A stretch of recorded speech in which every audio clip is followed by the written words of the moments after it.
नमस्कार.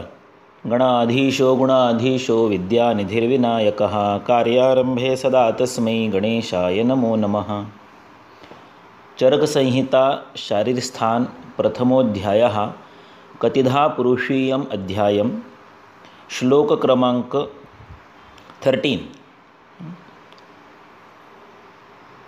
तो कल हम किस प्रकार की वेदना का वैद्य चिकित्सा करता है इस क्वेश्चन को देख चुके थे. तो उसने पहले उनसे मनवा लिया कि कौन सी प्रकार की वेदना की वैद्य चिकित्सा करता है, भूतकालीन, भविष्यकालीन या वर्तमानकालीन. अगर भूतकालीन की करते हो तो वो तो फिर से आएगी नहीं, तो भूतकाल में चिकित्सा नहीं हो सकती. भविष्यकालीन वेदना की चिकित्सा करते हो वो तो आई ही नहीं अभी, तो उसकी कैसे चिकित्सा करोगे.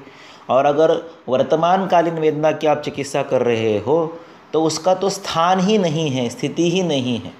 किस क्षण को वर्तमान कहोगे? जिस क्षण को वर्तमान कह रहे हो वो अगले क्षण भूतकाल में परिवर्तित हो रहा है. तो ऐसी स्थिति में उन्होंने पूछा कि सांप्रतिक क्या अपि स्थानम नास्ति. सांप्रतिक इसका मतलब है संप्रति, यानी वर्तमानकालीन, अभी की, प्रेजेंट कंटिन्यूस टेंस की. हाँ, अगर आपने आपके बचपन में संस्कृत वार्ताएं सुनी हैं, सुबह 6:55 पर जो रेडियो पर प्रकाशित हुआ करती थी, उसका शुरुआत इस प्रकार से होता था कि यम आकाशवाणी संप्रति वार्ताः. संप्रति यानी अभी, इस समय, नाउ. तो संप्रति शब्द का सांप्रतिक, सांप्रतिक यानी वर्तमानकालीन, और उसका स्त्री रूप है सांप्रतिक्या, ये षष्ठी है. सांप्रतिक्या अर्थात वर्तमानकालीन वार्ता का, वर्तमानकालीन वेदना का नास्ति स्थिति, उसकी स्थिति ही नहीं है, स्थान नहीं है कि जिसका आप चिकित्सा कर सके, वो तो निकल जाएगी. नास्ति अर्ते है यानी अर्ति यानी वेदना, वेदना का, वर्तमानकालीन वेदना का स्थान ही नहीं है. अगले क्षण में वो भूतकाल में परिवर्तित होता है. जैसे आपने अमोल पालेकर के गाने में सुना होगा कि आने वाला पल जाने वाला है, तो उसकी कोई स्थिति ही नहीं है. तो ये अत्यंत उच्च कोटि के बुद्धिमत्ता के शिष्य ने अपने गुरु को पूछे हुए कुछ ट्रिकी क्वेश्चंस हैं. तो कैसे आंसर दे पाओगे, उसको पकड़ने की कोशिश है कि भूतकालीन वेदना तो जा चुकी है, भविष्यकालीन आने वाली है, तो वर्तमानकालीन तो क्षण स्थिर होता ही नहीं है. तो संशयो ही अतः, इसलिए मुझे संशय है कि कौन से अर्ति का, अर्ति यानी वेदना, आर्त शब्द होता है ना, आर्त, आतुर, वेदना युक्त, अर्ति यानी वेदना. तो अर्ते है स्थानम नास्ति, वर्तमानकालीन वेदना का तो स्थान, स्थिति, कोई ऐसा पल ही नहीं है कि जिस समय आप उसकी चिकित्सा कर पाओगे. इसलिए मुझे संशय है कि तीसरोनाम काम वेदनाम भगवान चिकित्सति, कौन सी वेदना की चिकित्सा आप करते हो. यहाँ ये क्वेश्चन पूरा हुआ. अभी आज से क्वेश्चन देखिए. कारणानाम वेदनानाम किम, कारणम वेदनानाम, वेदनाओं का कारण क्या है, उनका अधिष्ठान क्या है. वेदनानाम किम अधिष्ठानम उच्यते, वेदना कहाँ पर होती है. क्वच एता वेदना सर्वा, क्वच एता वेदना सर्वा, उसका संधि हो गया च और ए का, जिससे उसका बन गया वृद्धि, वृद्धिरादैच, है ना. तो आद और ऐ, आ और ऐ, ये वृद्धि के संधि के होने के बाद आने वाले स्वर है. तो च और ए मिलके बना च एता चैता. क्वचैता वेदना सर्वा निवृत्तिम यान्ति अशेषतः, निवृत्तिम यान्ति चली जाती है सभी प्रकार की वेदनाएं अशेष रूप में. अशेष का मतलब क्या है कि कुछ भी बाकी न रखते हुए, फिर से न आने के लिए. हमारे गुरुजी जो थे आज से 30 साल पहले, जिनका स्वर्गवास हुआ, कोल्हटकर सर जी, वो कहा करते थे की पेशंटला नुसतं बरं वाटतं कामा नाही, पेशंटला बरं कशानेही वाटतं. हां, फरशीवाले बाबा, टोमॅटोवाले बाबा यांनी पण बरं वाटतं, ज्याला आपण प्लासिबो म्हणतो, बरं वाटणं. पेशंट नुसता बरा होता कामा नहीं, ते तो तुमचं कामच है. व्याधि लेके पेशेंट आया तो उसको ठीक करना आपका काम है, लेकिन पेशेंट को केवल ठीक लगना नहीं चाहिए, पेशेंट केवल ठीक होना नहीं चाहिए, बल्कि पेशेंट ठीक रहना चाहिए. नॉन रिकरन्स, परमनंट क्युअर, कायमस्वरूपी मुळापासून बरं वाटणं, की तो आजार त्याला पुन्हा होता कामा नये, याला म्हणायचं बरं राहणं. अशेष निवृत्तीम यान्ति वेदना. की पुन्हा न होण्यासाठी तो व्याधी बरा झाला पाहिजे. तर ते विचारतात क्वचेता वेदना सर्व निवृत्त्यम यांत्य शेषतः. पण खऱ्या अर्थाने सर्व प्रकारच्या वेदनांचं निरसन, सही मायनों में सभी प्रकार की वेदना है. वेदना का मतलब केवल दुख नहीं होता है, वेदना का मतलब होता है संवेदना, जानियो, सेंस. तो सुखरूप वेदना और दुखरूप वेदना, हर्षरूप वेदना, शोकरूप वेदना, भयरूप वेदना, प्रीतिरूप वेदना, जो जितनी भी वेदनाएं हैं, संवेदनाएं हैं, इन सभी का परमानेंट क्योर, हमेशा के लिए उनकी शांति कैसे होगी. इसलिए आगे का प्रश्न है सर्वविद सर्वसन्यासी सर्वसंयोग निःसृतः एक प्रशांतो भूतात्मा कैर्लिंगैर उपलभ्यते. सर्वविद, जिसको सब प्रकार का विद यानी जानकारी, विद्वान कहते हैं ना हम, वित्त विद्वान, वित्त अर्थात जानने वाला, सर्व प्रकार का ज्ञान जिसको है अर्थात सर्वज्ञ, फिर भी सर्वसन्यासी, जिसने सारी चीज़ें उचित रूप से रख दी है. न्यास का मतलब होता है टू पुट, रख देना. संन्यास का मतलब होता है सम अर्थात उचित, सम्यक, योग्य. तो संन्यास का मतलब छोड़ देना नहीं होता है, संन्यास का मतलब होता है उचित रूप से उसको रख देना, लेके नहीं बैठना है, उसको रख देना है, बाजू को रख देना है. संन्यास का मतलब त्याग नहीं होता है. संन्यासः, सम्यक न्यासः, आपने उसको ज्ञान के साथ, आपकी पूरी कॉशस के साथ, आपके पूरे संयम के साथ, निर्धार के साथ उसको एक जगह पे अभी रख दिया है. अभी उसमें मुझे रुचि नहीं है, आकर्षण नहीं है, उसका लोभ नहीं है, उसकी चाह नहीं है. That is सर्वसन्यास. निःसृतः, किससे निःसृतः? संयोगों से, किसी से कोई अटैचमेंट नहीं है, मुझे ये चाहिए, ये कोई बात बाकी ही नहीं है. भगवान श्री कृष्ण ने भगवद गीता में कहा नानवाप्तम अवाप्तव्यम वर्तयेव च कर्मणि. नानवाप्तम, मैंने कुछ पाया नहीं है, नानवाप्तम अवाप्तव्यम, मुझे कुछ पाना भी नहीं है, लेकिन क्या करना है?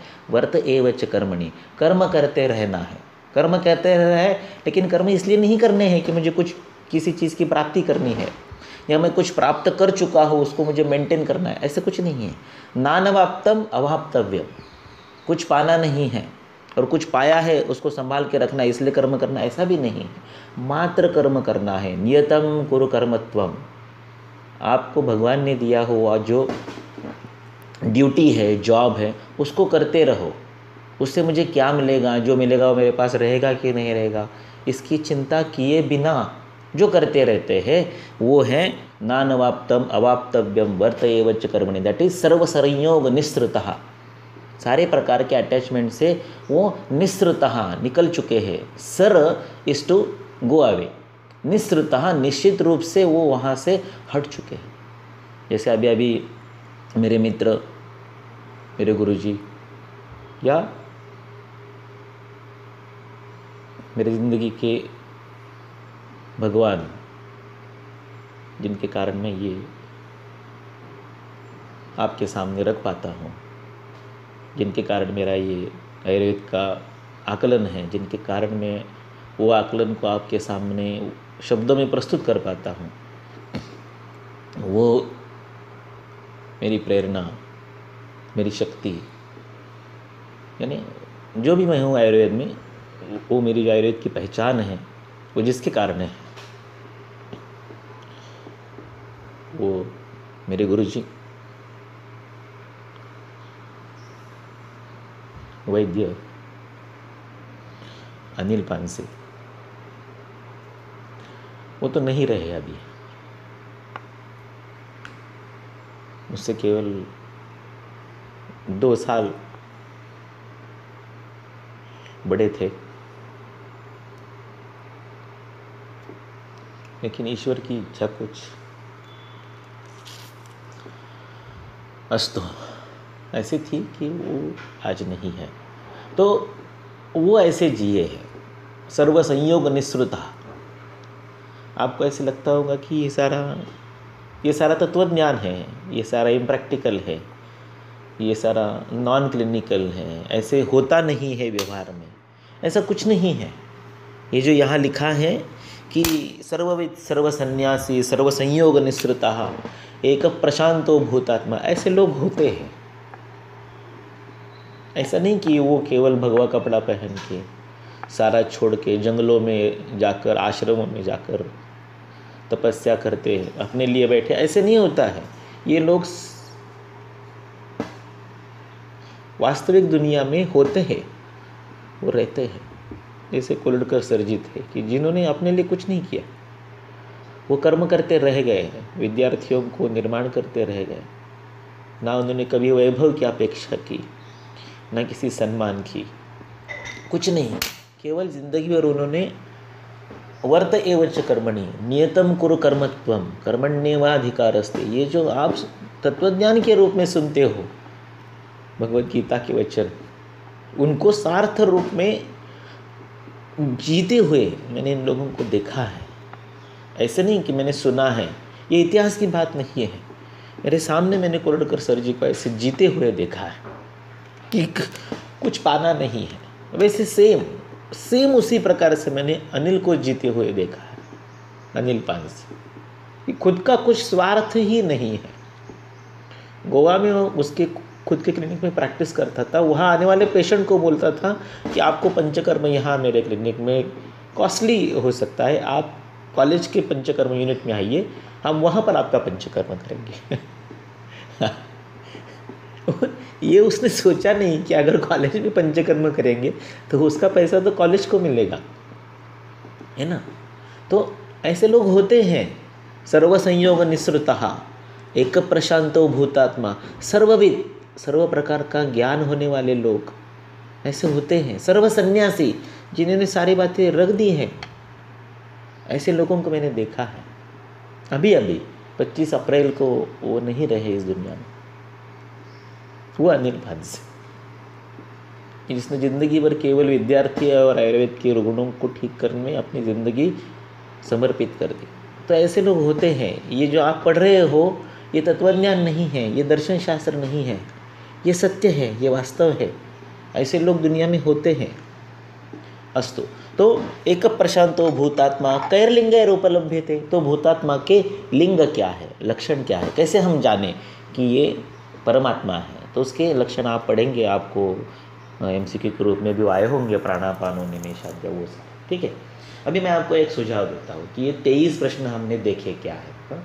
ये 23 है, ये मेरा काउंटिंग नहीं है, लेकिन किसी ज़माने में मैं PG एंट्रेंस के क्लासेस लाइव चलाया करता था, यानी सामने क्लासरूम ट्रेनिंग के रूप में। अभी तो नहीं है, अभी मैं केवल वो ऑनलाइन के रूप में चलाता हूँ।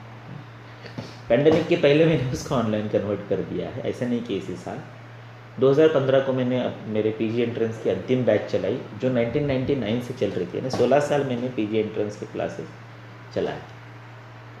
मेरा यह दावा है कि पूरे भारत में PG एंट्रेंस क्लासेस नाम की कंसेप्ट सामने रखने वाला मैं पहला व्यक्ति हूँ, एज अ पायनियर पर्सन। जो भी अलग बात है, वो सब बताने की बात नहीं है। मैंने क्या बता रहा था कि PG एंट्रेंस क्लास में चलाया करता था, तो उसमें जो पहला सेशन था उसमें मैं एक पेपर दिया करता था MCQ, क्योंकि MCQ की बात है, वो आयुर्वेद पढ़ाने का क्लास नहीं था, वो MCQ का क्लास था। तो उसमें ये क्वेश्चन मैं दिया करता था पहले सेशन में, पहले MCQ के पेपर में, कि कतिदा पुरुष अध्याय में अग्निवेश ने पुनरुसु कितने प्रश्न पूछे। हमने कभी देखा भी है इन अध्यायों की तरफ इस दृष्टि से? नहीं देखा है। तो कभी देखिए, आप एक सद्भाग्यशाली श्रोता है कि आपको ये सुबुद्धि हुई कि इस अध्याय को सुनने के लिए आप यहाँ पर उपस्थित। कभी शिवलीलामृत का 11वां अध्याय पढ़ के देखिए, आपको शिवलीलामृत ढूंढने की ज़रूरत नहीं। संपूर्ण चातुर्मास करके एक पुस्तक शायद हर मराठी घर में होता है, उसमें पहले शनि महात्म्य है 380 ओवियों का, और उसके इमीडिएटली बाद में आपको शिवलीलामृत का 11वां अध्याय मिलेगा। उसमें शुरुआत में बहुत ही प्रारंभ के ओवियों में आपको कि अच्छा गुरु कैसे मिलता है, अच्छा शिष्य कैसे मिलता है, अच्छी पत्नी कैसे मिलती है, अच्छा पुत्र कैसे मिलता है, इसके कारण दिए हैं कि क्या होगा तो आपको अच्छा गुरु अच्छा शिष्य मिलेगा। उसमें देखिए, वहाँ पर आपको लिखा है कि अच्छा श्रोता मिलने के लिए क्या आपने किया हुआ होना चाहिए। आपका कौन सा सत्कर्म आपको अच्छा श्रोता देता है, वो कभी पढ़िए, तो वो गुण आप में है ऐसा आपको प्रतीत होगा, तभी तो आप यहाँ पर उपस्थित हैं। कभी देखिए उसको। अच्छा, तो ये 23 प्रश्न हमने आपके सामने रखे। अभी मैं आपको एक होमवर्क सजेस्ट करता हूँ, मैं आपको चेक नहीं करूँगा, आपको सबमिट नहीं करना है, खुद के लिए करके देखिए। तो ये जो पूरा अध्याय है, इस पूरे अध्याय में देखिए आपको 156 श्लोक मिलेंगे, है ना, ये आपको स्क्रीन पर दिखाई दे रहे हैं। 156 श्लोक है इसमें। तो 156 श्लोकों में इन 23 प्रश्नों का उत्तर जो है ये विस्तारित रूप से दिया है। तो एक होमवर्क के रूप में ऐसा करके देखिए कि पहला प्रश्न है कतिधा पुरुषो धीमन, तो उसका उत्तर कौन से श्लोक से कौन से श्लोक तक आता है, वो श्लोक या उसके नंबर लिखने की कोशिश कीजिए। कतिधा पुरुषो धीमन धातु वेदेन विद्यते, पहला प्रश्न। ऐसे हर एक प्रश्न जो है उसका उत्तर इस अध्याय में है, तो ढूंढने की कोशिश कीजिए। उस बहाने, उस निमित्त से आप 156 श्लोकों में गुजर जाएंगे, उससे आप रन थ्रू, वॉक थ्रू हो जाएंगे। तो आपको इसमें क्या विषय आए हैं ये आपके सामने आ जाएगा। मैं कब पढ़ूंगा तब आप वहाँ पर पहुँचोगे, वो अलग बात है। एक बार आप रन थ्रू, गो थ्रू हो जाओ इन 150 श्लोकों से, तो आपको एक अंदाज़ा आएगा कि इन 23 प्रश्नों का उत्तर कौन से श्लोक में कहाँ पर कितनी विस्तार में दिया हुआ। और फिर कुछ श्लोक आपके सामने ऐसे आएंगे कि जो आपको पूर्व परिचित होंगे और आपको अरे यार ये यहाँ पर है, कुछ नया पढ़ने को मिलेगा।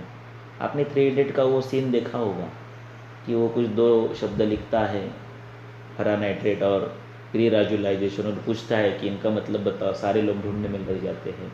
और 1 मिनट जाने के बाद वो पहला वाक्य देता है कि रुक जाइए, क्या किसी ने ये सोचा कि आज कुछ नया सीखने को मिलेगा, मज़ा आएगा, है ना।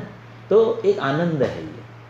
अगर आप चरक सूत्रस्थान के आध्यात्मिक अग्रय संग्रह को देखेंगे, विद्याब्रूहणानाम इंद्रिय जयो नंदनानाम, तो वहाँ पर लिखा है तत्वावबोधो हर्षणानाम, सबसे उत्तम आनंद कौन सा है, तो वो है तत्वावबोधो, तत्व का अवबोध। हमें उस चीज़ का आकलन होना कि जो इन सारी चीज़ों का तत्व है, the absolute knowledge is the greatest joy, तत्वावबोधो हर्षणानाम। इसलिए गो थ्रू होके आइए इसमें से, इन 156 श्लोकों में। मैं मेरी गति से पढ़ूंगा, आप आपकी गति से आकलन करेंगे, वो अलग बात है, लेकिन एक बार इस अध्याय से गुजर के आइए, फिर आपको उसको फिर से पढ़ने में, जब हम उसको रिविजिट करेंगे तो आपको उसमें आनंद आएगा। अस्तु, अभी देखिए क्या लिखा है। एक प्रशांतो भूतात्मा कैर्लिंगेर उपलभ्यते इत्यग्निवेशस्य वचः श्रुत्वा मतिमतां वरः। इत्यग्निवेशस्य वचः, इति अग्निवेशस्य वचः, ऐसा उसका संधि भेद है। ये इको यणची है, इति प्लस अग्निवेश, टी और अ यानी ई और अ, इसलिए इको यणची से ई का य हो गया। इत्यग्निवेशस्य वचः श्रुत्वा मतिमतां वरः। प्रयास कीजिए कि आपको ये श्लोक जो है ये अनुष्टुप गति में उच्चारण करने को आए, क्योंकि पहला उद्देश्य है पाठ, पहला उद्देश्य है वाक् सौष्ठव। चरक ने भी यही लिखा है चरक सिद्धि 12 में कि इदम अखिलम अधीत्य, ये सारा अखिल अध्ययन करके, अखिल कुछ भी बाकी न रखते हुए, अधीत्य पढ़ के, पठन करके, उच्चारण करके, मन में नहीं अपने मुख से उच्चारण कीजिए। उच्चारण को बहुत महत्व है। शास्त्रम गुरु मुखोद्गीर्णम, शास्त्र कहाँ से आना चाहिए, गुरुमुख से आना चाहिए। शास्त्रम गुरु मुखोद्गीर्णम आदायोपास्य च असकृत, एक बार नहीं असकृत, अनेक बार शास्त्र को उच्चारण करके देखना चाहिए। तो उसको कभी उच्चारण करके देखिए। इत्यग्निवेशस्य वचः श्रुत्वा मतिमतां वरः। हो सके तो पूरा चरण, एक चरण में 16 अक्षर होते हैं, नहीं हो सके तो पहले 8 अक्षर, एक इत्यग्निवेशस्य वचः श्रुत्वा मतिमतां वरः, ऐसे, ठीक है। सर्वं यथावत् प्रोवाच प्र उवाच, इसका हुआ प्रोवाच, प्रकर्षेण उवाच, बोल दिया उसने। क्या बोल दिया, तो प्रशांतात्मा पुनर्वसु ने ये सारे प्रश्नों का भी उत्तर बोल दिया। कैसे बोल दिया, इसका आगे विस्तार होगा। अगर मैं ये करूं कि आपको अभी ये जो 23 प्रश्न है, 15 श्लोक है, इनकी सारी टीका भी आपके सामने रखूं तो ये बहुत विस्तृत हो जाएगा, इसलिए मैं इसमें अभी नहीं जाता हूँ। हम क्या करेंगे, अध्याय को पढ़ने का प्रयास करेंगे। हाँ, अगर बीच में इसमें कुछ विशेष संदर्भ हो तो उस पर हम चर्चा करते जाएंगे, लेकिन अभी इतना विस्तार से बताया तो फिर इसमें फिर से जाने की आवश्यकता नहीं है। हाँ, आगे फिर है पहले प्रश्न का एक उत्तर। कतिधा पुरुषो धीमन धातु भेदेन विद्यते। धातु भेद से पुरुष कितने प्रकार का होता है, तो एक प्रकार का, दो प्रकार का, ऐसे बताएंगे। अभी वो पहला प्रकार बताया, खादयश्चेतना षष्ठा धातव पुरुष स्मृतः। ख आदयः चेतना षष्ठा, चेतना जिसमें छठे नंबर पर है, ऐसे खादी। एक्चुअली खादी कितने हैं? 5 है। ख वायु, अग्नि, जल और पृथ्वी, है ना। तो खादी 5 है। ख जिसमें आदि है, आकाश जिसमें प्रारंभ में है, ऐसे 5 जिसमें छठा चेतना धातु है।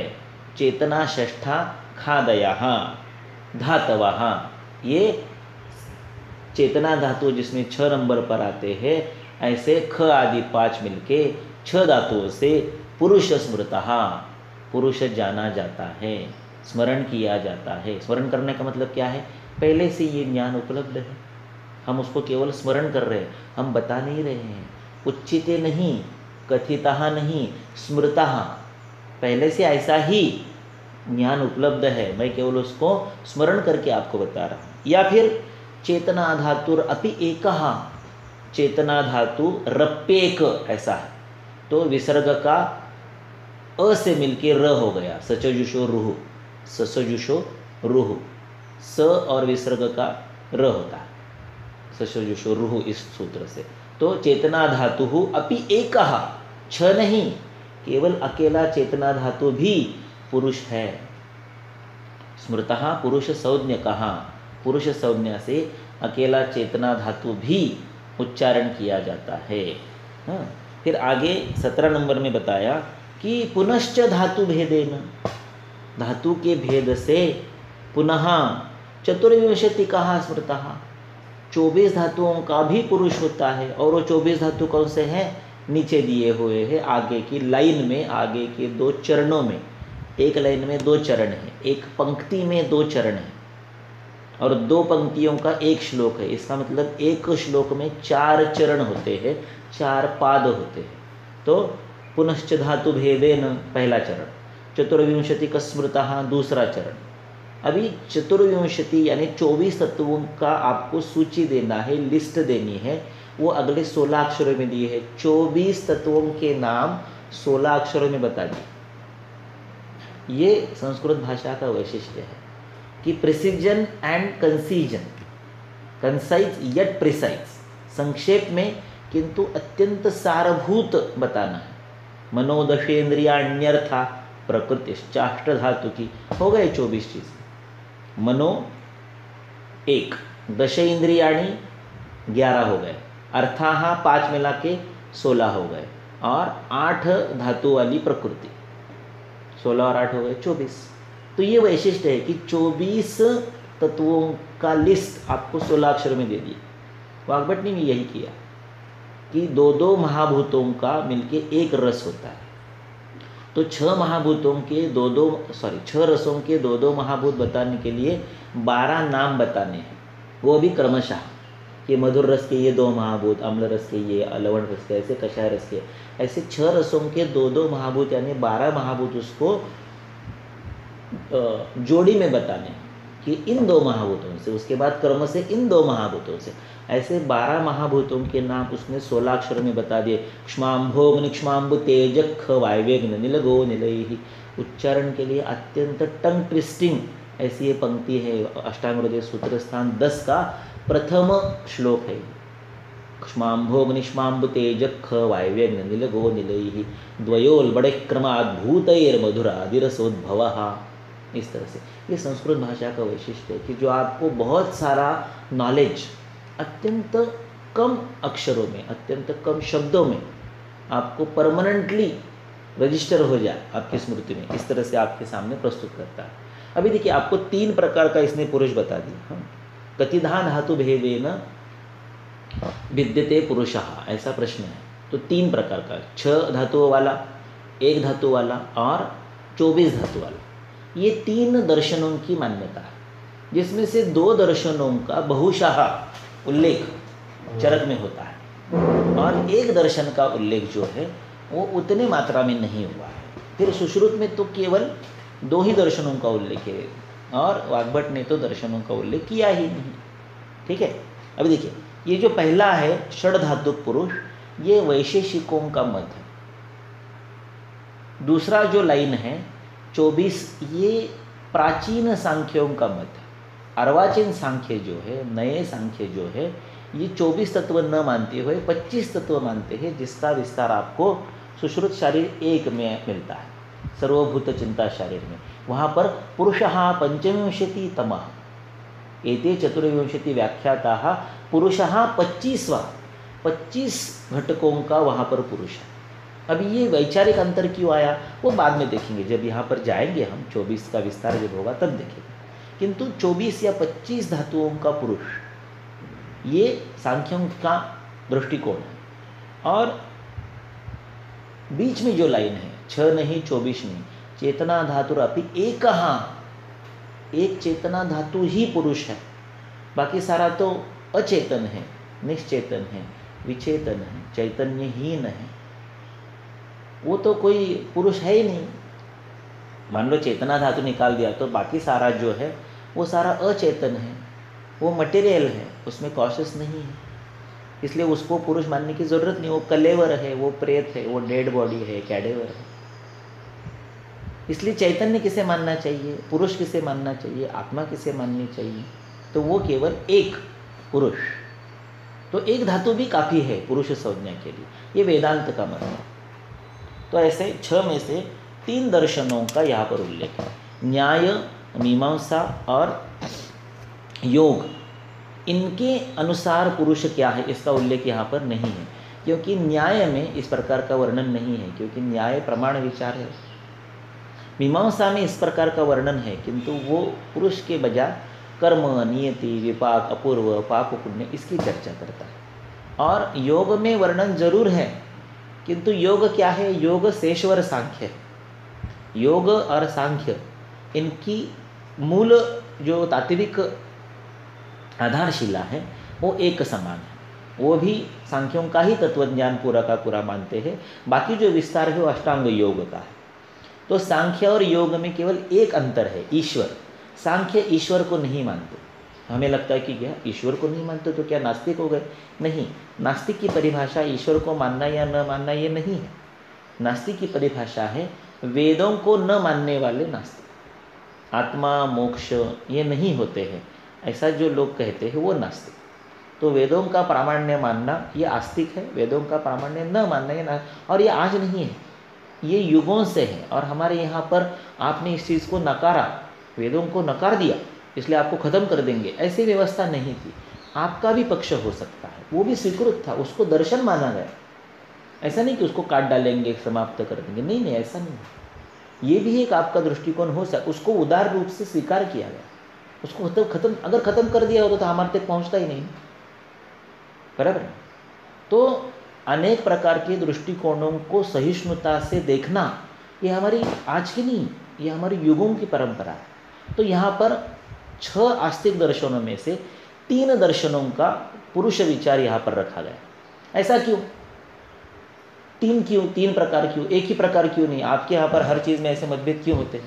देखिए, एक चीज़ की तरफ देखने के कई दृष्टिकोण हो सकते हैं और सभी किसी न किसी परिस्थिति में बराबर हो सकते हैं, बराबर है ना। मुझे यहाँ से यानी मुझे पुणे से मुंबई जाना है, तो ठीक है भाई, आप अपनी कार ले लो और एक्सप्रेस हाईवे से चले जाओ, ठीक है, ये एक मार्ग हुआ वहाँ तक पहुँचने का।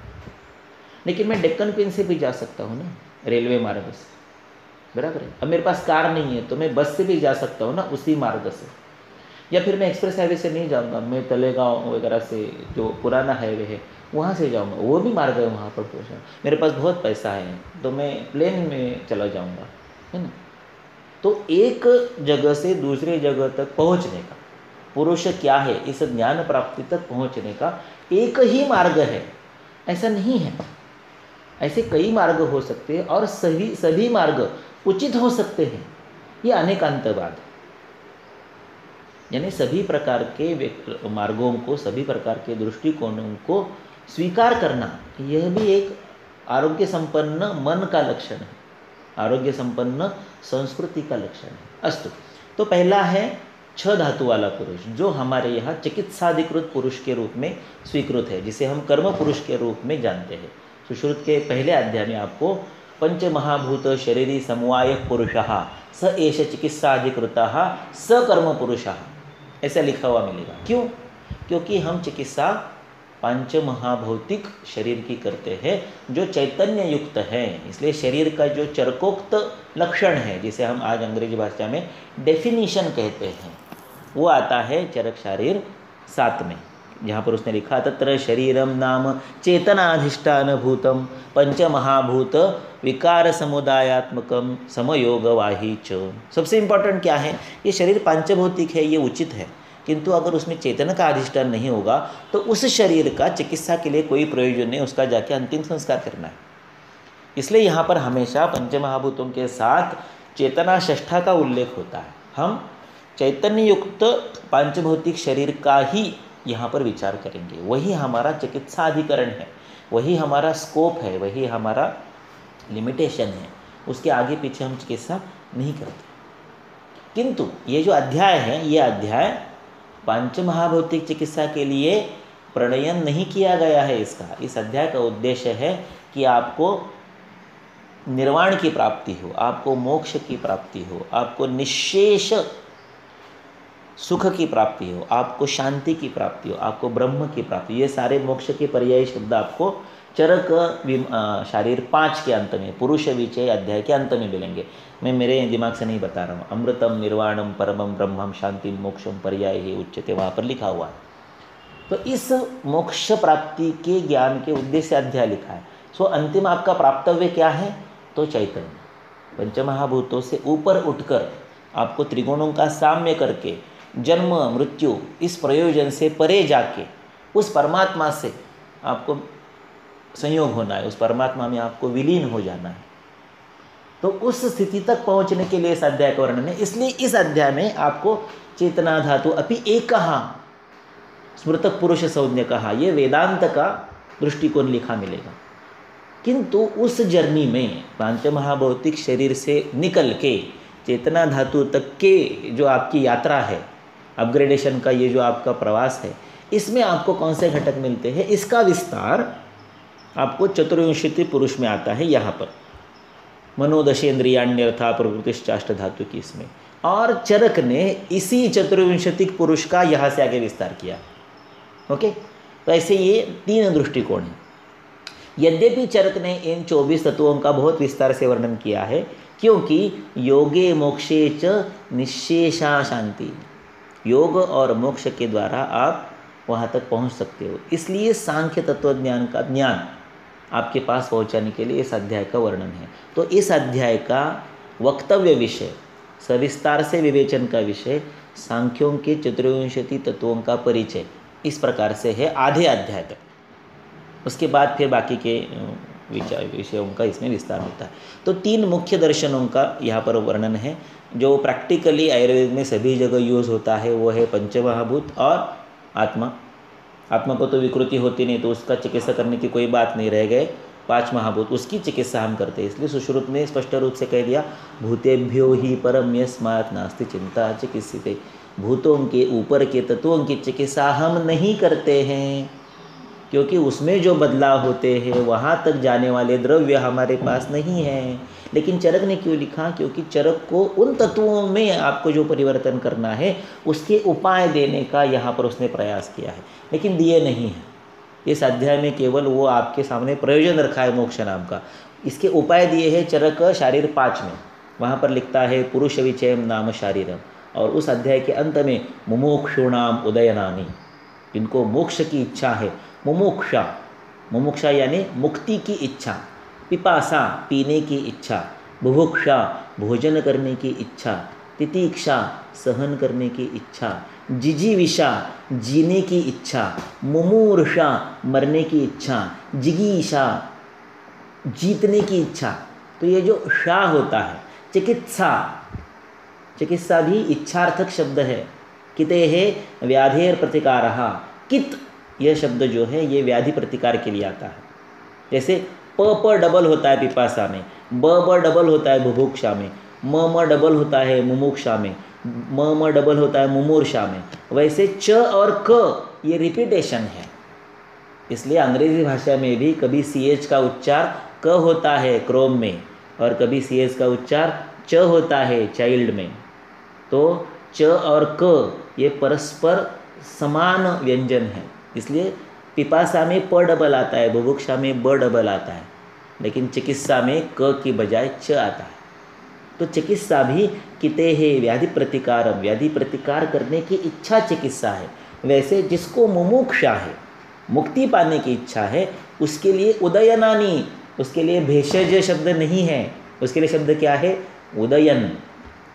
उदयन ऊपर जाने का मार्ग, अपग्रेडेशन, अबव एंड बियॉन्ड। देखिए शब्द कैसा है, उदयनानी। उदयन हमें लगता है आज का शब्द है, आज का नहीं, शब्द चरक में आया हुआ है। उदयनानी, उदय के रूप में जाने वाले अनेक मार्ग, किसके लिए? मुमुक्षुणाम, मुमुक्षु के लिए मार्ग बताया, अर्थात चिकित्सा बताई है, मोक्ष के प्रति जाने वाले उपाय बताए हैं, मोक्ष के भेषज बताया है। कहाँ पर? चरक शारीर 5 में। अभी यहाँ पर वो केवल उसका तत्व रखेगा और जन्म का कारण रखेगा। वहाँ से निवृत्त होने का उपाय, निवृत्ति ही अपवर्गाः, यहाँ से छूट के जाने के उपाय चरक शारीर 5 में है। यथावकाश हम वहाँ तक पहुँचेंगे, जो भी हो। तो एक धातु पुरुष वेदांत, षड धातु पुरुष वैशेषिक और चतुर्विंशति पुरुष सांख्य, ऐसा ये है। योग जो है सेश्वर सांख्य है, न्याय और मीमांसा ये प्रमाण और कर्म की बातें करते हैं। इस प्रकार से ये षड दर्शनों का हमारे सामने एक अल्प परिचय मैंने रख दिया। अगर आपने मराठीमध्ये आपण देवीची आरती म्हणतो ती कधी जर ऐकली असेल तर तुम्हाला या सगळ्याचा बोध होईल। आपण म्हणतो दुर्गे दुर्गट भारी तुझण संसारी, चारी श्रमले परंतु न बोलवे काही, साही विवाद पडता पडलो प्रवाही।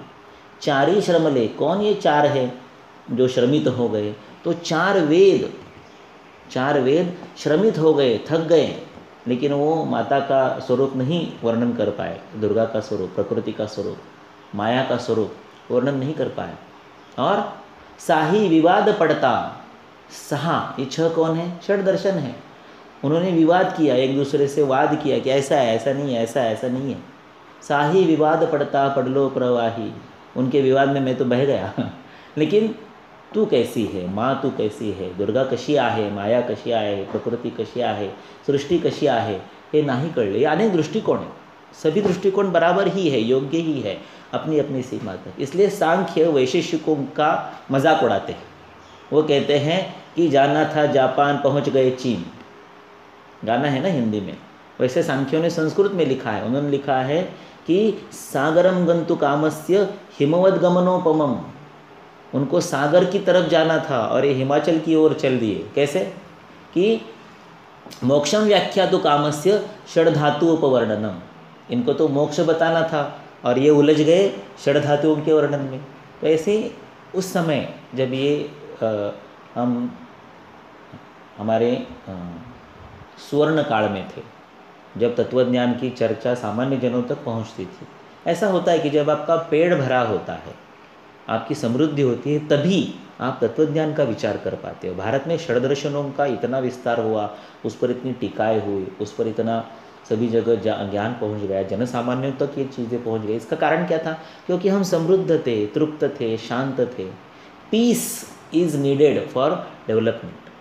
तो उस ज़माने में जब ये सारी भूमि जो है स्वर्ण भूमि थी, उस ज़माने में ये दर्शन शास्त्र जो है ये जनसामान्य तक पहुंच गए थे और वो चर्चाएं सुनने के लिए जनसामान्य आते थे। इसलिए तुलसीदास जी को उनकी पत्नी ने बोला कि आप ये क्या कर बैठे, मायके में मुझे मिलने के लिए आप एक सर्प को पकड़ के ऊपर आ गए मेरे रूम तक, एक मंजिल चढ़ के। अगर पत्नी को मिलने के लिए आप इतने उतावले हैं, आप बिना डरे बिना सोचे एक सर्प को पकड़ के, रज्जू के रूप में एक सर्प को पकड़ के आप ऊपर तक आ गए, इससे अच्छा तो आपने मुक्ति के लिए प्रयास किया होता। और उससे उसका प्रबोधन हुआ और फिर तुलसीदास का रूपांतर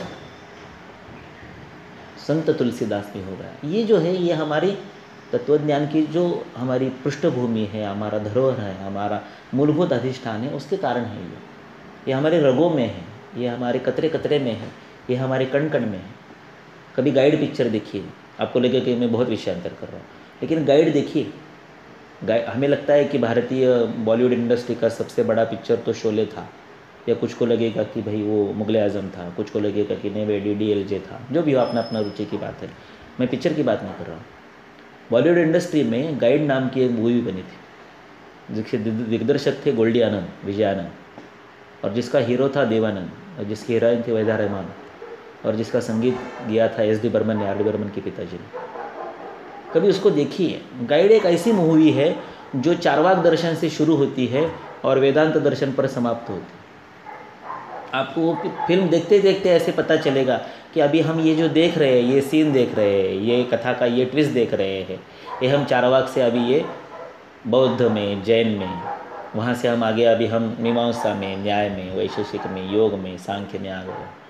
और जब राजू गाइड के रूप में परिवर्तित होकर वो एक महात्मा बन जाता है और मेघ दे पानी दे करके गाना शुरू होता है, और राजू अपना देह त्याग देता है मंदिर में, और वहाँ का उसका संवाद है, खुद से ही संवाद है, राजू का ही राजू संवाद है, वो वेदांत है।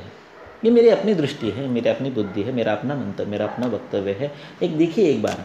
हाँ, हो सकता है कि आप गानों के लिए देखोगे, डायलॉग के लिए देखोगे, कथा के लिए देखोगे, लेकिन देखते देखते आपको ये प्रतीत होगा कि you are watching from Charvaka to Vedanta. Actually the Guide movie is Guide. अस्तु, आगे। तो 3 प्रकार का ये दृष्टिकोण है। जो प्रैक्टिकल दृष्टिकोण है, चिकित्सोपयोगी दृष्टिकोण है, वो है पंचमहाभूत और उसके साथ चैतन्य। जो मोक्ष की ओर जाने वाला उपक्रम है वो है चेतना धातुरप्य का, कि ये सारा चैतन्य ही है। मान लो आकाश में सूर्य चमक रहा है ऊपर, और आपने नीचे 10 घट, 100 घट, 1000 घट पानी से भर के रखे, तो आपको 10 घटों में, 100 घटों में, 1000 घटों में सूर्य का प्रतिबिंब मिलेगा ही मिलेगा। वैसे एक परमात्मा नामक चैतन्य इस पूरे विश्व में, इस पूरे ब्रह्मांड में भरा हुआ है। वो कहीं जाता नहीं है, कहीं आता नहीं, वो है। वो आपके देह में व्यक्त होता है, आपके कुटुंब के सदस्यों के देहों में व्यक्त होता है, आपके समाज के देहों में व्यक्त होता है। वैसे विश्व में जितने भी जीव हैं उनके देहों में ये चैतन्य व्यक्त होता है। और मान लो आपने जो 10 घट भर के रखे हैं पानी के, 100 घट भर के रखे हैं, 1000 घट भर के रखे हैं पानी में, उस पानी में सूर्य का प्रतिबिंब दिख रहा है। एक लकड़ी लेके, एक लाठी लेके आपने एक घट तोड़ दिया, तो वहाँ का पानी जो है वो नीचे की ज़मीन में, मिट्टी पे गिर जाता है, घट टूट जाता है, और उसमें आपको ये दिखाई देना बंद होता है सूर्य का प्रतिबिंब। तो सूर्य नष्ट हो गया क्या? नहीं, वो जो प्रतिबिंब है वो फिर से उसी चैतन्य में, उसी आलोक में, उसी प्रकाश में, उसी सूर्य में विलीन हो गया। ऐसा वेदांत है। वेदांत कहता है कि ये जो देह में आपको एक चेतना का अंश दिखाई दे रहा है, वो देह के पतन के बाद उसी वैश्विक चैतन्य में फिर से समाविष्ट हो जाता है। जहाँ से ये चैतन्य आया था वही चला जाता है, या फिर कहीं जाता नहीं, कहीं आता नहीं, व्यक्त हो गया था अभी अव्यक्त हो गया, इतना ही होता है। There is no loss, there is no plus, it is conservation, it is there. ये वेदांत है।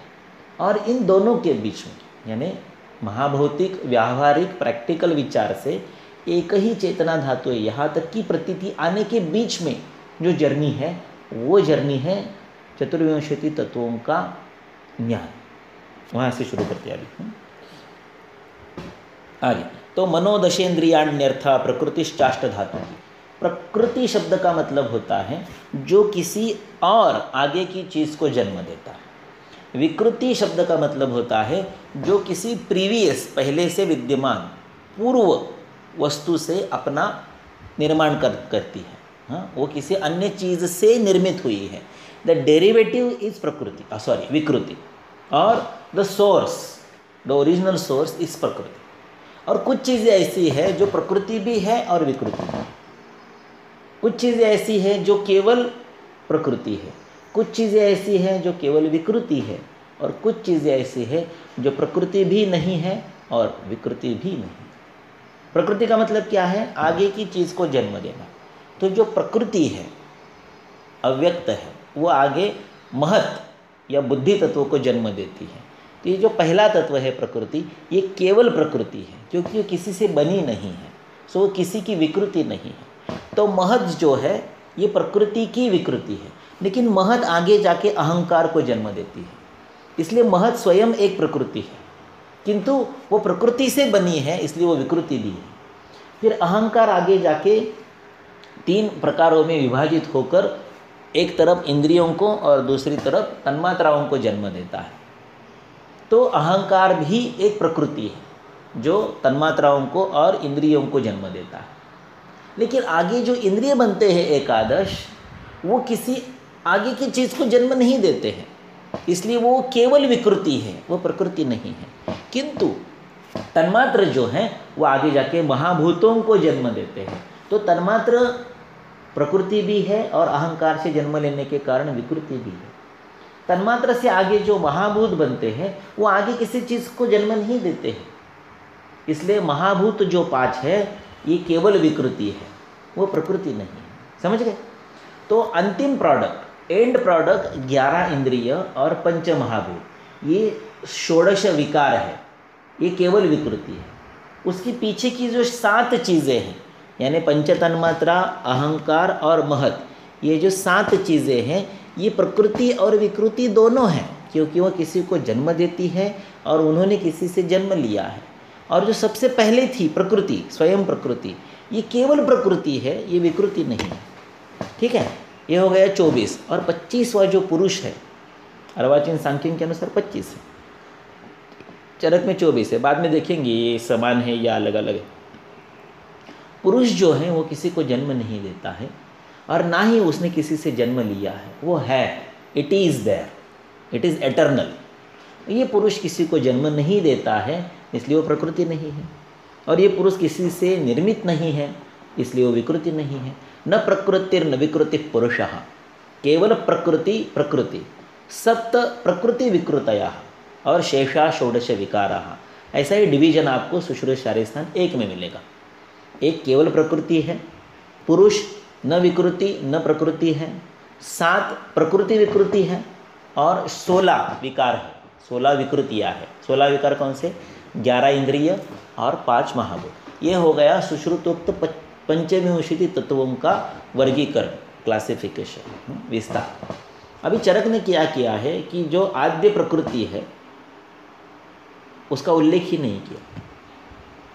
पुरुष जो है, पुरुष से ही, उसी चैतन्य से ही बुद्धि निर्माण होती है, महत निर्माण होता है, ऐसा लिखा है। अव्यक्तात्, अव्यक्त से ही महत का निर्माण होता है। बाकी सारा सेम है। फिर महत से अहंकार, अहंकार 3 प्रकार का, 2 अहंकारों से एकादश इंद्रिय, 2 अहंकारों से पंच तन्मात्रा, पंच तन्मात्राओं से 5 महाभूत, और 5 महाभूतों के परमिटेशन कॉम्बिनेशन से ये सारी सृष्टि बनती है। ये जो सारी सृष्टि हम देखते हैं ये नया निर्माण नहीं है, ये 5 महाभूतों का संयोग मात्र है, नई निर्मित नहीं है। अगर वो नई निर्मित होती तो महाभूत भी प्रकृति बन जाते, लेकिन महाभूत प्रकृति नहीं है, महाभूत एंड प्रोडक्ट है। उनका केवल परस्पर संयोग होता है, परस्पर प्रवेश होता है, परस्पर अनुग्रह होता है, परस्पर सन्निकर्ष होता है, उनसे नया कुछ निर्माण नहीं होता। ओके, आगे। तो ये बेसिक ढांचा है, फ्रेमवर्क है हमारे तत्वज्ञान में। आगे फिर अभी ये जो श्लोक है मनोदशेन्द्रियाण्यर्था, तो मन से लेके अष्टधातु प्रकृति तक इनका वर्णन क्रमशः यहाँ होता रहेगा। तो पहले है मन का वर्णन। तो मन के वर्णन में सबसे पहले क्या करेंगे? मन का ये वर्णन है। पहले है मन का लक्षण, यानी आज की अंग्रेजी भाषा में डेफिनेशन।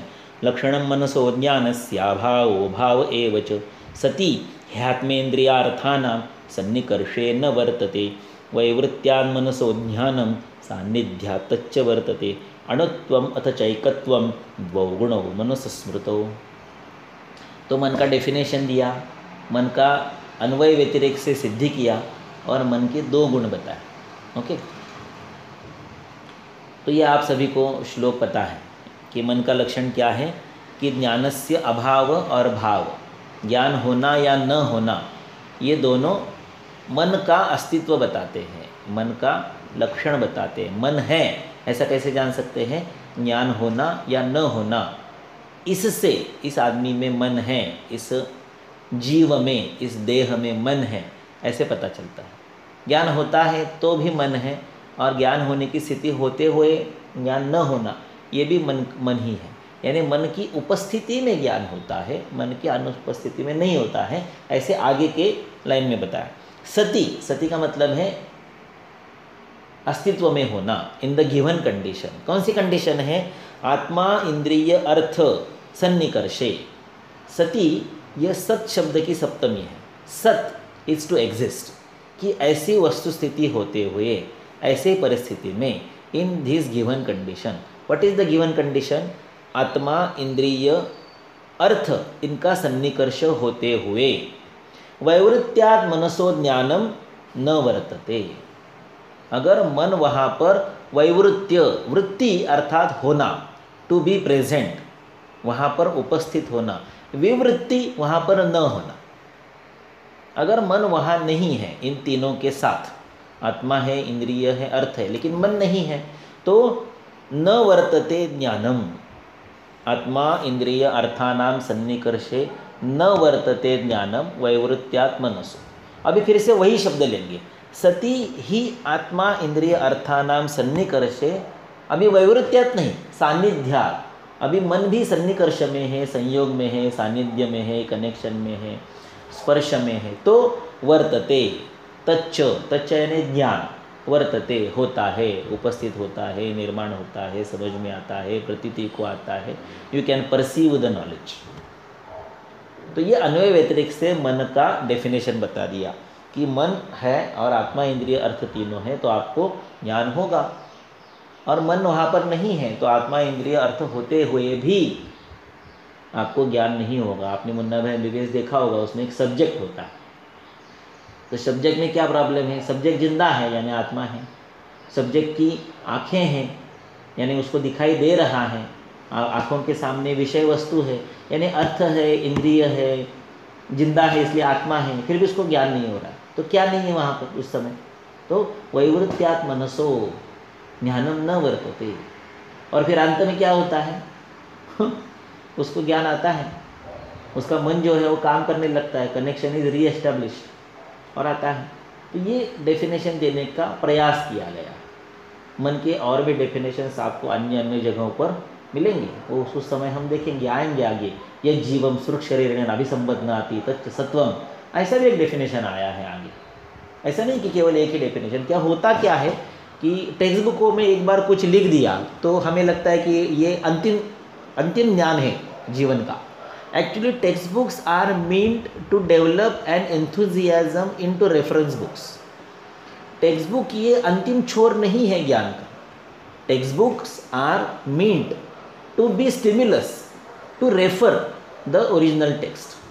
संहिताओं में आप और ज्ञान का अवलोकन करें, इस दृष्टि से पाठ्य पुस्तकों ने एक आपको स्टिमुलस देना है, एक प्रेरणा देनी है, इतनी ही उसकी ज़रूरत है। लेकिन हमें लगता है कि टेक्स्ट बुक में ही हमारी सांस फूल गई, उतना ही काफ़ी है। ऐसा नहीं है। Text book is not limit. Text book में लिख दिया कि मन का ये डेफिनेशन है तो उतना एक ही डेफिनेशन नहीं है।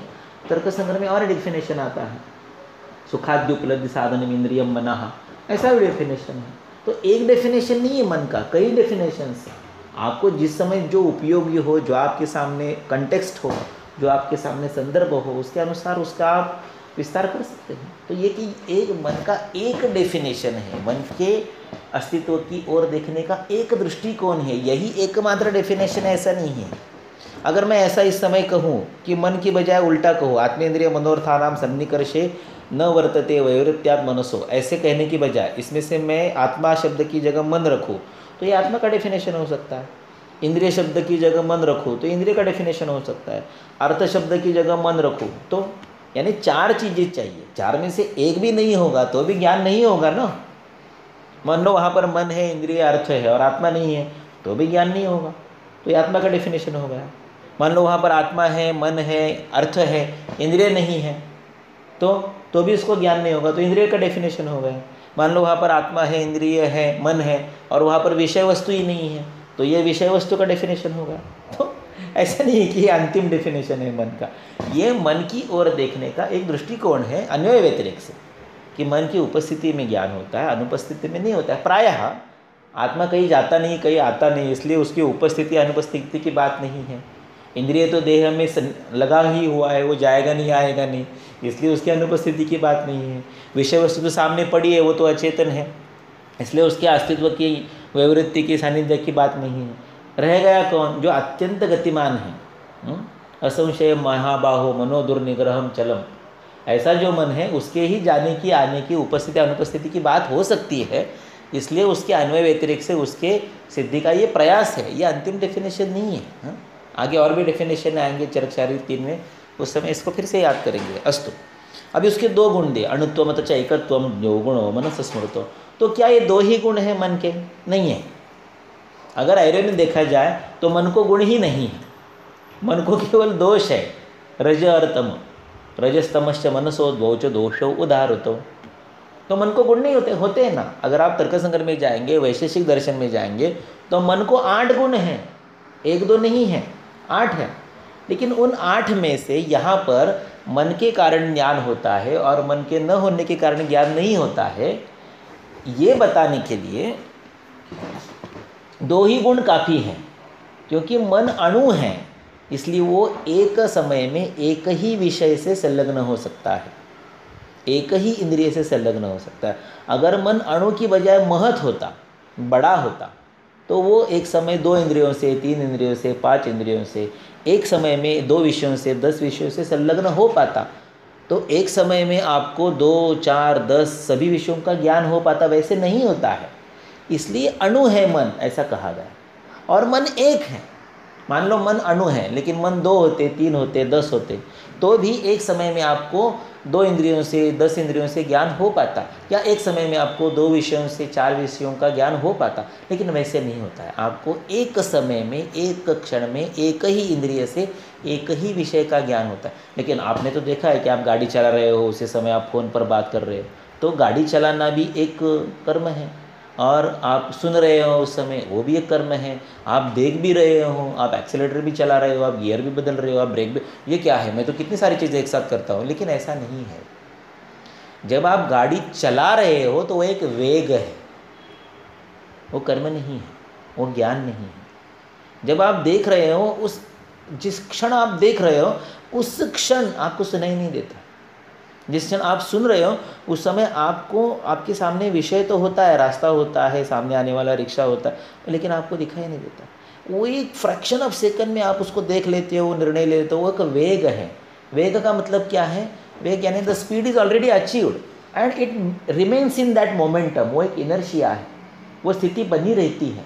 तो वेग अलग है और ज्ञान और कर्म अलग है। हमें लगता है कि मैं गाड़ी चलाते चलाते फ़ोन पर बोलता हूँ, इधर उधर देखता हूँ, अरे ऐसा नहीं है भाई। वो एक फ्रैक्शन ऑफ सेकंड में सारी चीज़ें होती रहती है। उसे क्षण के लिए आप नहीं सुनते, उसे क्षण के लिए आप नहीं देखते। इसलिए तो मोबाइल चलाते चलाते कभी आप एक्सीडेंट में अटक जाते हैं। ये होता है। इसका कारण है कि मन एक समय में एक इंद्रिय और एक ही विषय के साथ जुड़ सकता है। इसलिए तो वो कभी कभी वो सिंक्रोनाइजेशन चूक के आप कहीं पर ठोक देते हो गाड़ी। ऐसे अभी आप मेरा सुन रहे हो, लेकिन उस समय आप अगर मोबाइल देख रहे हो, व्हाट्सएप देख रहे हो, तो उस समय मैं बोल तो रहा हूँ, आपको सुनाई तो दे रहा है, लेकिन आपको समझ में नहीं आता, क्योंकि कानों पर शब्द तो पढ़ रहे हैं, लेकिन मेरा ध्यान मेरे किचन में है, मेरे बच्चे की तरफ है, आने वाले व्हाट्सएप के मैसेज की तरफ है। उस समय 1-2 शब्द, 1-2 वाक्य छूट ही जाते हैं। तो ये है कि मन अणु है, इसलिए उसको एक समय में, एक क्षण में, एक ही इंद्रिय के साथ और एक ही विषय के साथ सन्निकर्ष, सानिध्य, कांटेक्ट बनाना पॉसिबल है। और वो महत नहीं है। इसलिए दूसरी बात, वो एक है। अगर वो 2, 3, 4, 10 होता तो 1, 2, 3, 4, 10 विषयों के साथ, 1, 2, 3, 4 इंद्रियों के साथ संपर्क कर पाता। ये बताने की कोशिश है। इसका मतलब ये 2 ही गुण मन में होते ऐसा नहीं है, और 6 गुणों का वर्णन आपको तर्क संग्रह में मिलेगा। जैसे कि वेगो भावना स्थिति स्थापकश्चेति, ये जो भावना नाम का गुण है ये भी है। तो परत्व है। तो ये सारी चीज़ें हैं जो आप ये वहाँ पर देखेंगे तो आपको पता चलेगा कि मन में ये 8 गुण होते हैं। ओके, अस्तु। अभी मन के विषय और मन के कर्म। हाँ, तो पहले 1 2 3 4 शब्द दे दिए और बोल दिए कि देखो भाई, ये तो मैंने आपको 4 शब्द दे दिए, लेकिन ऐसा नहीं है, जो भी आप मन से जानना चाहते हो वो सारे उसके विषय हैं।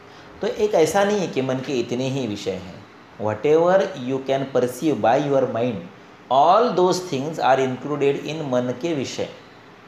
मन का स्कोप क्या है, मन का अधिकार क्या है, मन का लिमिटेशन क्या है, मन का स्पेक्ट्रम क्या है। तो what ever can be perceived by your मन इज इट्स विषय।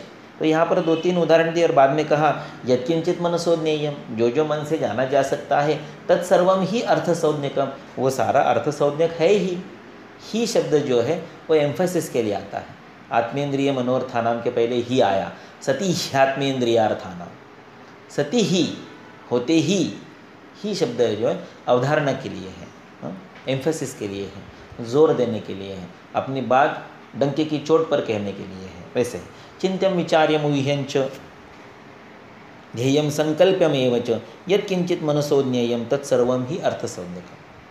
तो वैसे देखा जाए तो आपको जो रस का ज्ञान होता है, आपको जो गंध का ज्ञान होता है, आपको जो रूप का ज्ञान होता है, आपको जो स्पर्श का ज्ञान होता है, आपको जो शब्द का ज्ञान होता है, आपको जो सुनाई देता है, दिखाई देता है, महसूस होता है, ये सारा मन के द्वारा ही होता है। यानी आप रूप आपको नेत्र के द्वारा पता चलता है, लेकिन उसका कन्वेइंग जो आगे बुद्धि को होना है वो मन के द्वारा ही होता है। इसलिए हर चीज़ मन का ही विषय है।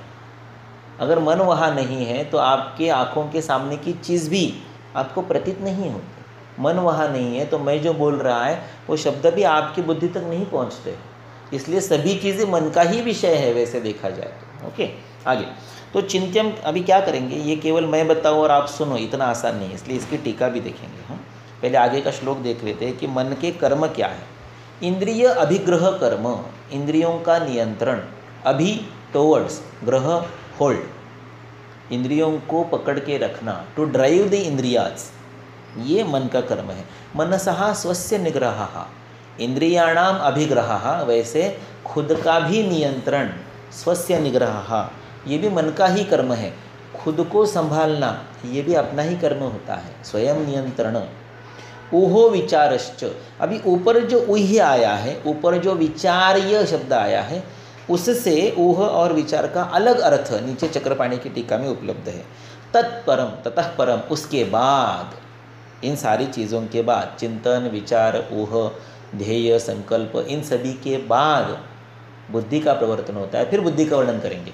मनोदशेन्द्रियाण्यर्थ ऐसा है ना, मनोदशेन्द्रियाण्यर्थ, इसलिए पहले मन का वर्णन कर रहे हैं। आगे तो अभी चिंत्य का मतलब क्या है देखिए टीका में। चिंत्यम कर्तव्यतया अकर्तव्यतया व मनसा चिंत्यते, ये मैं करूं या ना करूं, ऐसा जो वैकल्पिक आपके सामने पृथक्करण होता है, ये चिंता है। चिंता का मतलब आयुर्वेद के अन्य अध्याय में अलग होता है। चिंता को हम काळजी, वरी, है ना, इस रूप से देखते हैं, लेकिन यहाँ पर चिंत्य शब्द का अर्थ है चिंतन। उस पर ये करूँ या ना करूँ, टू डू और नॉट टू डू, ऐसे जो विकल्प आते हैं उसके लिए है।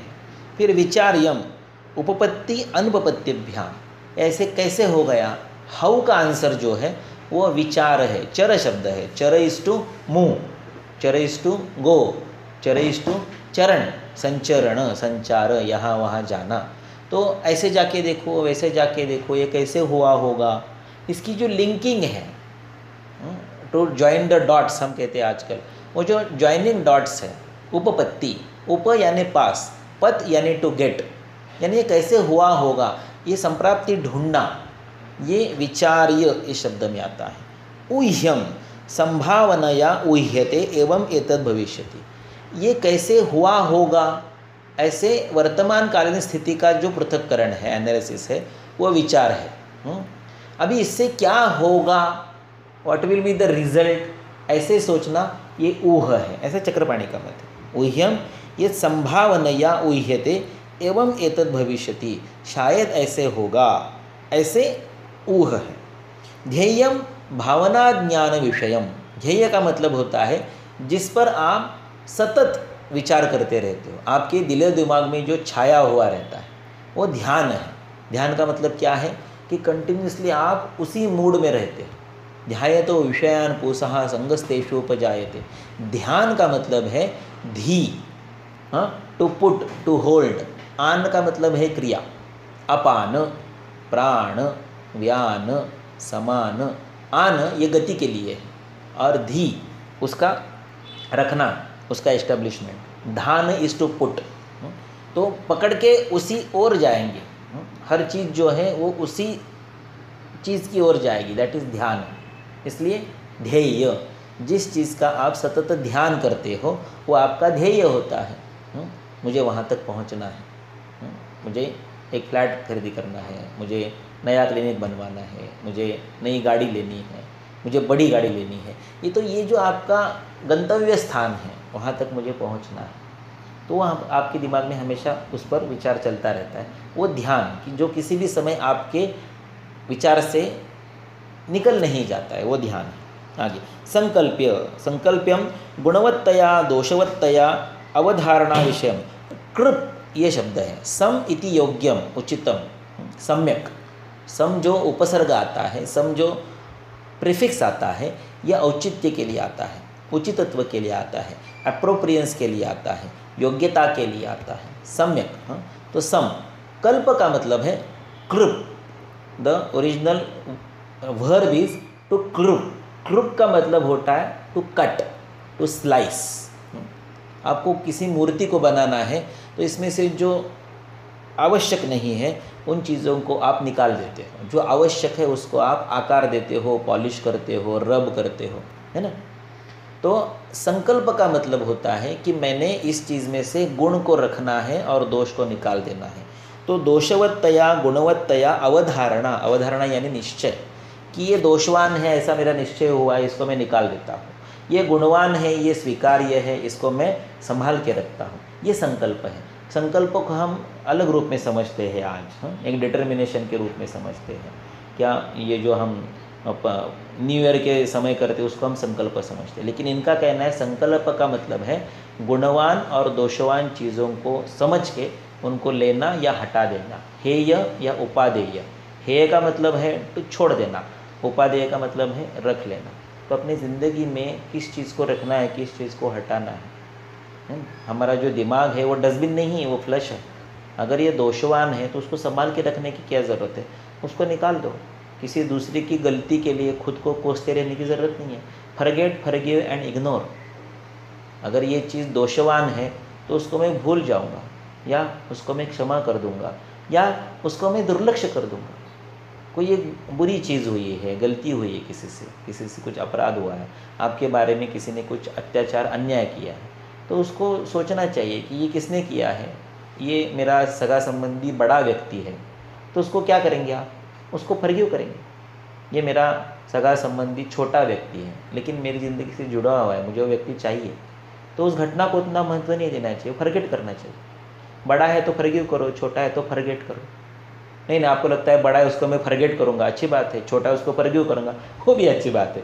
आपको किसको फॉरगिव करना है, किसको फॉरगेट करना है, आप सोचो। लेकिन जिसका कोई ज़िंदगी में हमसे संबंध ही नहीं, उससे कुछ आप पर अत्याचार, अन्याय, गलती, दोष हो गया, तो उसको इग्नोर करो। उसके पीछे दौड़ कर हमारा रिसोर्स, हमारे एनर्जी, हमारा समय बर्बाद करने की क्या ज़रूरत है। तो ये गुणवत्तया दोषवत्तया अवधारणा विषय है।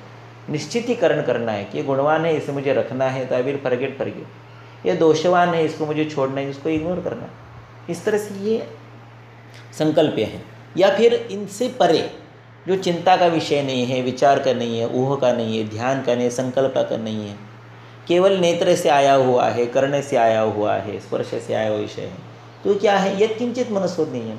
मन से जो भी जानना योग्य है, जाना जा सकता है, वो सारा उसका विषय है। आगे इंद्रिय अभिग्रह कर्म, इंद्रियों को उस विषय में जोड़ना या उस विषय से उसको निकाल देना।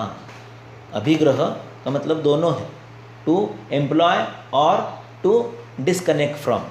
उस विषय में उसको, उस इंद्रिय को जोड़ना या उस विषय से उस इंद्रिय को छुड़वा के लेके आना, ये दोनों इंद्रिय अभिग्रह शब्द में अभिप्रेत है। टू कनेक्ट और to disconnect from that given entity for that given इंद्रिय, ये मन का कर्म है। टू कंट्रोल ऑल इंद्रिया और स्वस्य निग्रह, जो रस रूप रसगंध स्पर्श शब्द इस रूप का विषय नहीं है, उसके परे का विषय है, ध्यान का विषय है, संकल्प का विषय है, चिंता का विषय, वहाँ से भी उसको निकाल के लेके आना या उसमें उसको लगा के रखना मन को, खुद को, ये अपना ही निग्रह करना, अपना ही नियंत्रण करना, ये मन का कर्म है। ओहो विचारश्च, अभी इसको देखते हैं। नीचे देखिए टीका में लिखा है, नीचे से 12वीं 13वीं लाइन है कि मनसः कर्म स्वस्य निग्रहो मनो ही अनिष्ट विषय प्रसृतम मनसा इव नियम्यते वगैरह। उसके बाद लिखा है ऊहो विचारश्च से ले मन कर्मांतरम आह। अत्र ऊह आलोचना ज्ञानम निर्विकल्पम। आलोचना मात्र ये सब्जेक्ट आपके पास आया है। निर्विकल्पक और सविकल्प ऐसे ज्ञान के दो प्रकार होते हैं, यानी आपको दिखाई देता है, आपको दिखाई देना ये निर्विकल्पक ज्ञान है। लेकिन जो दिखाई दिया वो गाय है, बैल है, कुत्ता है, घोड़ा है, कागज़ है, ये समझना ये आगे की बातें हैं। नेत्र को केवल विषय दिखाई देता है, लेकिन उस विषय का नामकरण, उस विषय का अनुकूलत्व प्रतिकूलत्व ये मन निर्णित करता है। इसलिए ऊह का मतलब होता है इंद्रियों से आए हुए विषयों का ग्रहण करके उसका आगे का प्रोसेस करना। विचार ऊहो विचारश्च, विचार हेय उपादेयतया विकल्पनम।